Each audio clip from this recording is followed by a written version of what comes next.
High, গ্রীষ্মকালে কি কি ফুল হবে দেখে নাও। মানে এই মার্চ মাসে তোমরা এখন যদি এই গাছগুলো বসাও পুরো আগস্ট পর্যন্ত ফুল পাবে। দেখো এই মার্চ মাসের শুরুতেই কি সুন্দর একদম কুঁড়িতে ভরে গেছে। প্রথমেই আছে নয়নতারা, অনেকে এটা ভিনকাও বলে থাকে। নয়নতারা দেখো কি সুন্দর সুন্দর, আমার কাছে 2-3 ভ্যারাইটির আছে। তারপর আছে অ্যাডেনিয়াম। অ্যাডেনিয়াম ফুল খুব সুন্দর হয়, ডাবল প্যাটেলেরও আছে আবার সিঙ্গেল প্যাটেলেরও আছে। দেখো কত সুন্দর, আমি কাটিং করার পর ডালটাকে কাটাই ছাটাই করার পর দেখো কি সুন্দর এক গাছ, মানে থোক ধরে 6টা করে কুড়ি এসছে। তারপরে আছে জবা।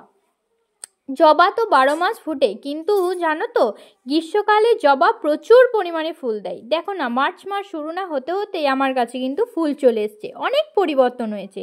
আমি রোজই তোমাদের সাথে আপডেট মাঝে মাঝেই দিয়ে থাকছি। এই গাছটা দেখো কত সুন্দর ফুল ফুটেছে। আর তারপরে আছে পর্তুলিকা। পর্তুলিকার সঙ্গে 9 o'clock যে ফুলগুলো হয়, নটামণি, সেগুলোও বসাতে পারো, ওগুলো প্রচুর ফুল দেয়। কিভাবে বসাবে তার ভিডিও আমি দিয়ে দেবো। আর তারপরে আছে দেখো পদ্ম। পদ্ম গাছ তোমরা এখন কিন্তু বসাতে পারো। এই মার্চ মাসে যদি পদ্ম বসাও তোমরা আগস্ট পর্যন্ত ফুল